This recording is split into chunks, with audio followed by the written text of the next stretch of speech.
बुद्धिमान ग्वाला। एक समय की बात है। विंध्य पर्वत श्रृंखला के निकट धनीपुर नामक एक समृद्ध गांव बसा करता था। इस गांव में एक ग्वाला गोपाल रहता था जिसका नाम मोहन था। मोहन सरल स्वभाव का पर अपने दृश्य में अद्वितीय बुद्धि रखने वाला एक बुद्धिमान ग्वाला था। उसे अपने गांव और अपनी गायों से बहुत प्रेम था और वह सभी गांवों के लोगों का आदर करता था। एक दिन जब मोहन सुबह सुबह अपनी गायों को लेकर जंगल में चराने गया तो उसने देखा कि एक अजीब सा पशु मरा पड़ा है। वह पशु वहाँ के किसी भी जानवर से अलग था। मोहन ने अपनी बुद्धिमानी से सोचा कि यह किसी जानवर की और किसी प्राणी की करतूत नहीं हो सकती।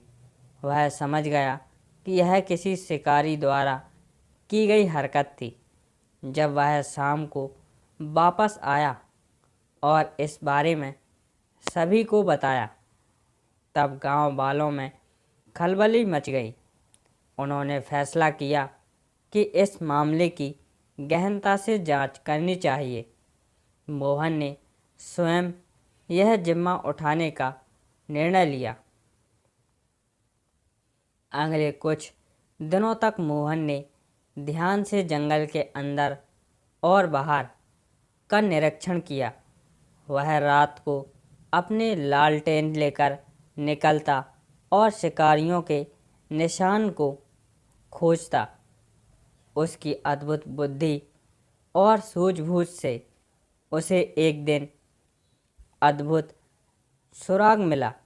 उसने जान लिया कि ये शिकारी गांव के ही एक अमीर लोगों में से एक थे जो अक्सर रात में अपने खेल के लिए जानवरों का शिकार किया करते थे।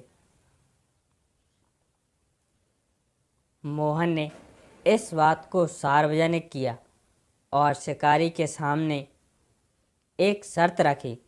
शर्त यह थी कि यदि शिकारी ने अपने कर्मों का पश्चाताप किया और गांव की भलाई के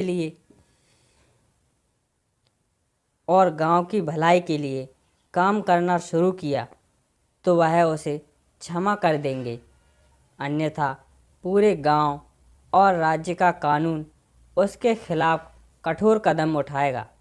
शिकारी, जिनका नाम दुर्जन सिंह था, ने मोहन की शर्त को मान लिया और उसने अपने बुरे कर्मों को छोड़ दिया। उसके बाद से धनीपुर गांव में शिकार करने की कोई घटना हुई नहीं। धनीपुर गांव में शिकार करने की कोई घटना नहीं हुई। मोहन ने अपनी बुद्धि और साहस से न सिर्फ अपने गांव की रक्षा की बल्कि एक बुरे आदमी को भी सही रास्ता दिखाया।